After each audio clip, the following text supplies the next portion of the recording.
Welcome all you beautiful listeners around the world. Here is the telephone, ready for Europe, contra Europe's only voice for free speech on this day of June 1st, 2015. And you are also welcome wherever you are from Russia, China, Latin America, Africa, whole of Asia, and of course United States and Canada and all the beautiful islands in the world, Japan, Australia, New Zealand, and all the others, Malaysia, Philippines, and so much more. Well, I'm going briefly to talk about freedom of speech, censorship, and the drawing of cartoons. And so I am going to deal a bit of history about it in very, very brief way, because there is in vogue once again the thing of drawing Mohammed, so-called Mohammed, with some sort of a dog's face, animal face. So the question has been leveled: how about the history of censorship on the issue of cartoons, and specifically about Islam, poking fun of Islam? And I can tell you, historically, we don't need to be in any doubt, no doubt. Voltaire once said that while doubt is not a pleasant condition, but certainty is absurd. Well, we don't have to be in a situation of doubt, and neither in any other situation of certainty, because the facts are all there, and therefore they don't need to be absurd.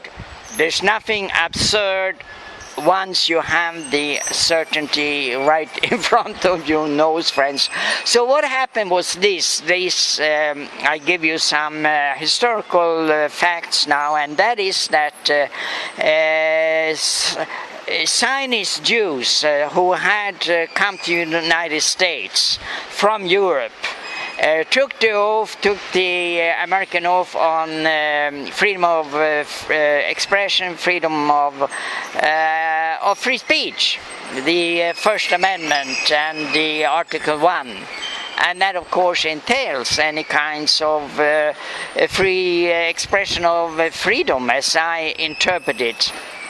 Well, they took the oath bravely, and then United States brought them back to Europe on military airplanes, and the first thing what they did was to impose censorship and making fun of all the religions except Judaism and except, of course, Zionism. So they encouraged the putting dog on faces, not only on Muhammad, but also animal faces, also on Indian thing they poked fun of, the Indian belief, such as the holy cow, and the belief, of course, of Islam. So they started to get after in Europe after a man called Einar Ober, because he had published certain things related to different religions, also Islam. He was quoting Islam quotation from the Quran. And immediately the Zionist Jews went after him, headed from the Stockholm synagogue in Sweden. They went after him. He had a bookstore, and they destroyed his books. They scribbled his books down when they came into his store. They tore out pages from the book, in other words, Einar Ober could not sell the books. The Quran was scribbled down with all kinds of writing and torn pages. So, of course, any of the books that Einar Ober had dealing on Islam or any other religion, including Mormons' books, because he was interested in that too. They were destroyed.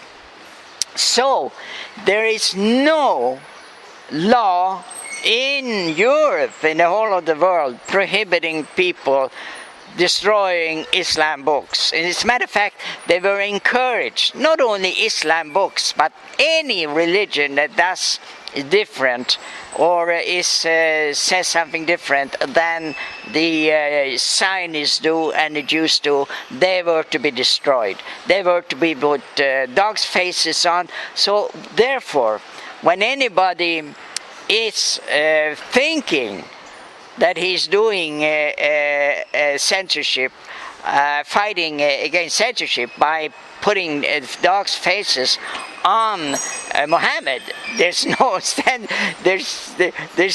prohibition. It was encouraged from the start. From the start after Second World War, it was encouraged. So these governments are protecting all the people who want to make fun out of Islam, and of course others too, and wanted to put dog faces on Muhammad or anybody else. They are encouraged. As long as you don't become provocateurs against, make your guess, okay, against the Jews and the Zionists, then the laws would step in and condemn you. And in Germany you can do any form of cartoon against Islam that you want. You are encouraged to do so. The Bild-Zeitung in Germany is one of the greatest provocateurs against Islam, against anybody that has an opinion that's different than the mercantile, the Zionist opinion. They will attack and make fun of. So friends, this is some history. Here you have history. There's not one law in Europe prohibiting cartoons about Islam and against Muhammad. You are encouraged.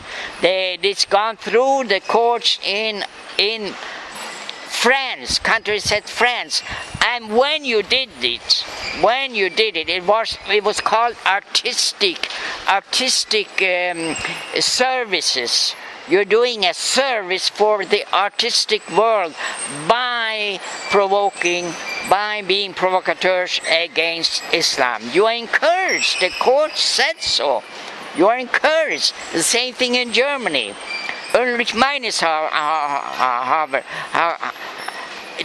judge said that you should do so. You are more or less encouraged by the German law to do so. Become provocateurs, make fun out of other religions. The more you do, the more you will be applauded by the media. So all of Europe, there is no law, but encouragement. So therefore, when you are making putting a dog's face on so-called Muhammad, supposedly it's Muhammad, you are just doing what the governments want you to do. You're just doing what the media wants to do. You're not fighting, you're not defending free speech by doing that, because they want you to do it. They want you to do it. The laws have shown so. In France, for instance, you may not do the sign of Quenelle, the sign. Then you are brought in front of court. But if you do the Wailing Wall motion in front of this called the wall in Jerusalem, you are encouraged. All the politicians run there to do their play acting, their artistic work, we can call it. So friends, here are some facts of censorship and the question of drawings of Muhammad. And as I said, show me one law Show me one person that's ever been punished for making a fun of Islam. But you start making fun of yes, Zionism and Judaism, you are in for it. 5 years concentration camp at least. They want now 10 years in Germany for doing it. You have 2 years in Sweden. You have many years in all the European countries. All the European countries. They are all running around the golden cow because the corrupt politicians believe that if you defend the pension fraud crimes and all that goes with it, you will be elevated high up in the pedestal of the political system. You can go to economic forum, you can give you presence there, you can give you talk there, you can go to Davos where it is located, and you are in with the high members of the world. This is the fact, and friends, you can't deny it. There's no doubt. There's no doubt. No doubt. Yours truly has been going through the courts many a time on this issue. So friends, I'm signing off here. This is Ditlieb from Radio Free Europe Contra. Now listen to that. There's nobody in the whole of Europe that dares to say they are for free speech. None of them. So there is no free speech. There is no free speech. Now you can fight that. Try and fight that and see how far you get. And you may join the fight here. But friends, you have to have something more than just want to be in the limelight and in the media and being inside sectarism, fighting for various sects, the sectarism which this is really all about. It's Christians fighting their opponents, which they don't like, and they think they are so much better because they have free speech, which of course they don't have. So friends, adios, goodbye, hasta luego, inshallah, shalom, au revoir, auf Wiedersehen, and I say, I'll be soon back with you.